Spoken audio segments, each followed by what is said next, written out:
Now the Germans are holding up. They've got some dug-in tanks, they've got perhaps a battalion or so of infantry, we don't know how strong they are there, but they're holding up stubbornly. And even now at this moment, we're laying down a heavy barrage of mortar fire on them, preparing the way for our infantry to go forward. I'm lying down at full length there in the cornfield. Just in the hedges around me, I can see many men taking shelter behind the banks wearing their steel helmets, while the terrific barrage goes on around us. As far as I can see now, our infantry have advanced across the open cornfield and into the wood, flying every man. Then you can hear machine guns firing from the hedgerow about a couple of hundred yards up from where I am.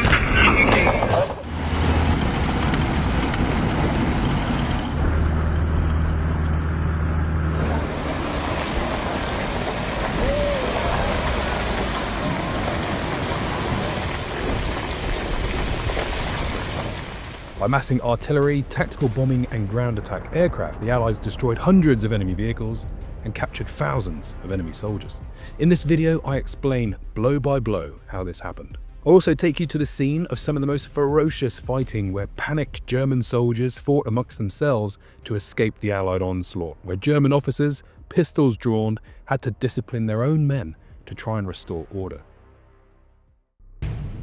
The Battle of the Falaise Pocket was a lesson in joint fires enabling manoeuvre. Massed artillery, ground attack aircraft, and tactical bombing enabled Allied armour to move so quickly that it completely encircled the mechanised and horse-drawn forces of the German army. This is the ford at Moissy. Peaceful today, but in August 1944, it was a scene from hell. I show you the artefacts we found in the river, and trust me, there are some really good ones, including spoons, shrapnel, and even bones. So stay tuned until the end, where I show you these artifacts. Raptor, just fire, systemated, over.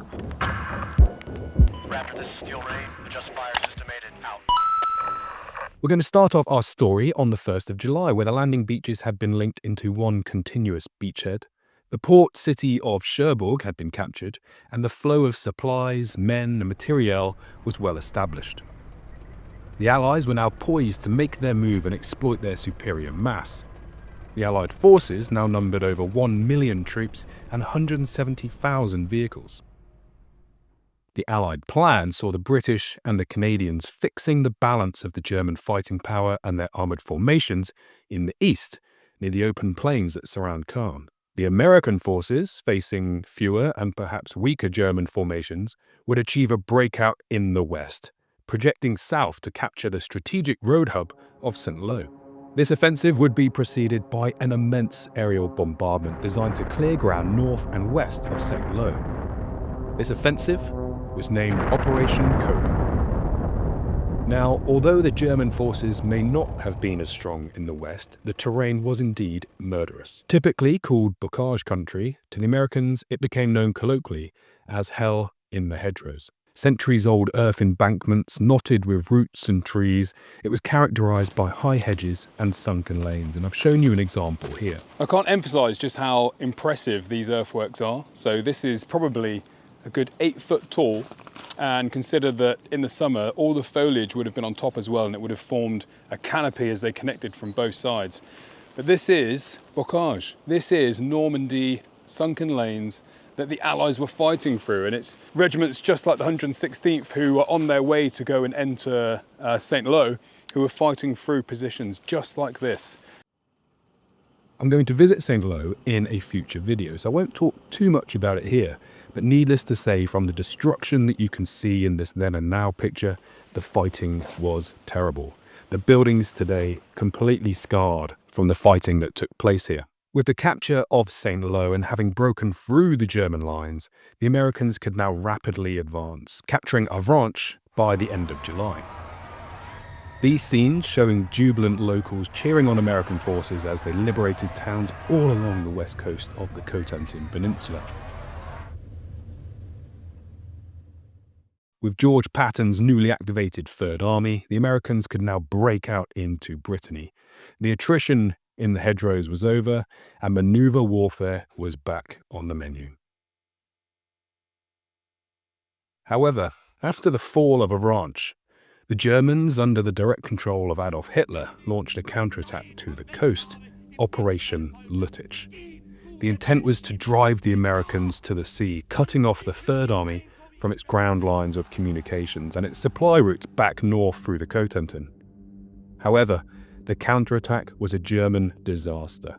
Hitler's alleged to have said, "I command the attack be prosecuted daringly and recklessly to the sea, regardless of the risk." And it was indeed a huge risk. Operation Lüttich would have disastrous consequences for the Germans. The Germans were now overextended and at risk of being enveloped by the Americans.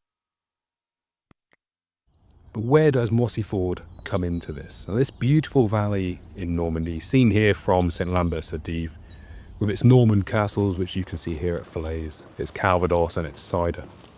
Well, it was this ford which acted as one of the few crossing locations over the River Dives.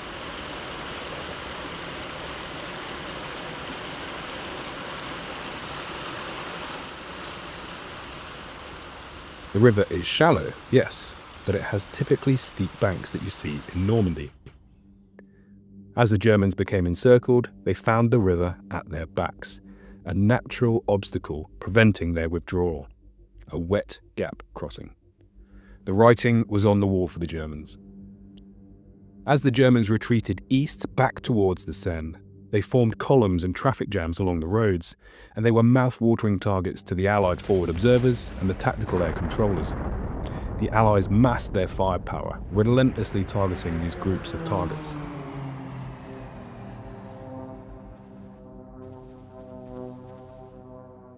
At the fields around Moissy Ford, it was carnage.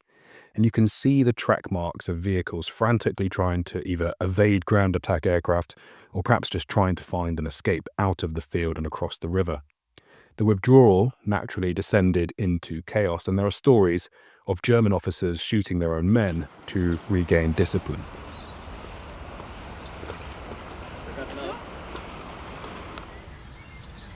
So back to the river. I want to show you just how steep these banks were. Without engineering support, there was never going to be a way to cross this river, less for existing fords and bridges.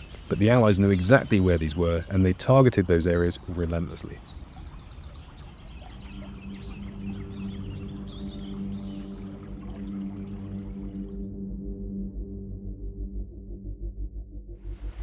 So we decided to see what we could find at the crossing. Now bear in mind, this river has been searched since 1944.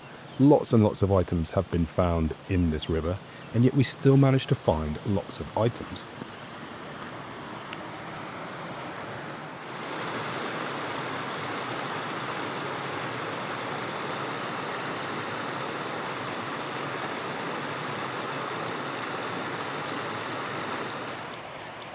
We're going to head down onto the bank to see if we can find anything.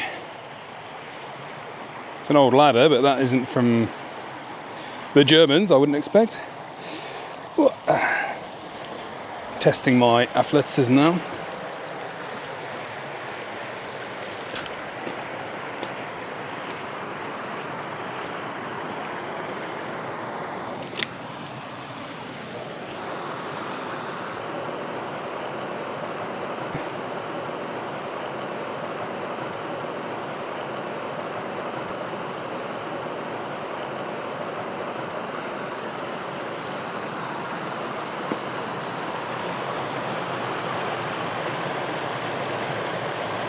I would love to come here with a metal detector, but I don't think you're allowed to.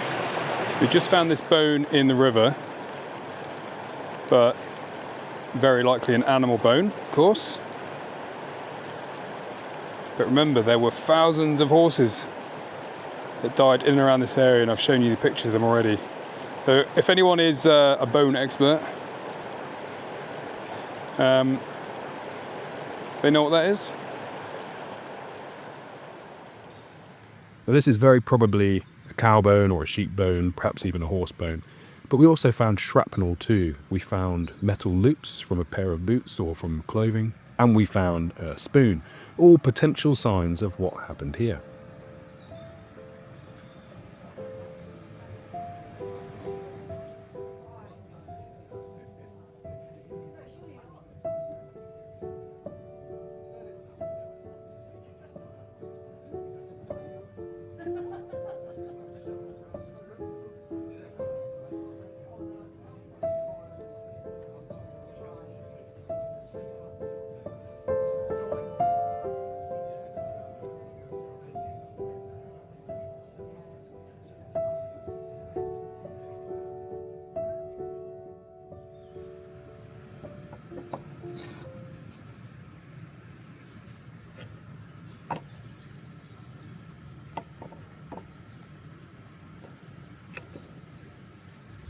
And so, to finish with our story, we see the Canadian and the Polish forces forcing the pocket as they drove south, closing the gap to encircle the Germans. Now, I have two videos coming up, one showing the Canadian actions at the Falaise Pocket at Saint-Lambert-sur-Dive, and I have a video on the Polish at Mont-Ormel, so be sure to come back and to check it out.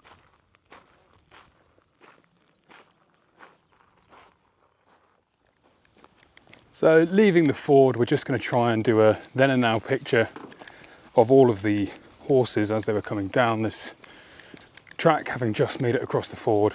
They were obviously killed on this track, and they were killed very likely from attacks from the air. These choke points were pretty obvious to the Allies. And it's just up where this modern barn is now. It wasn't a barn back then. There's a couple of farm buildings, but it was just up here on this corner. Let's see if we can line it up.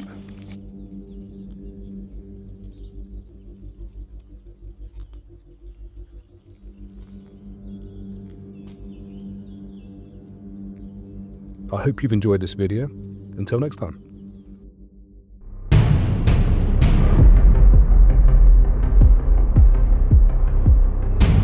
You can support the channel by purchasing mugs and t-shirts from the link in the video description.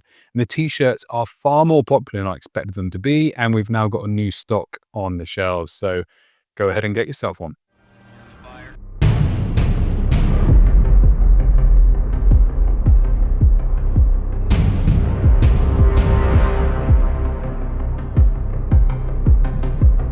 Normandy, 6th of June 1944. The ghosts of the invasion are everywhere, and in this episode we find the remnants of the defences that once dominated this area, and we explore an infamous strongpoint. This strongpoint had the highest concentration of enemy weaponry found on any of the D-Day beaches. So welcome back to Normandy, and in this episode we will visit Sword Beach, the British landing beach on the eastern side of the D-Day lodgement, butted up against the Orne River.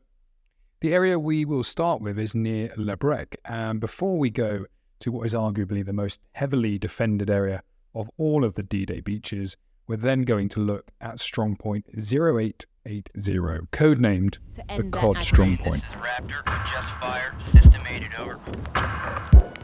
Raptor, this is Steel Rain, adjust fire, system aided, out.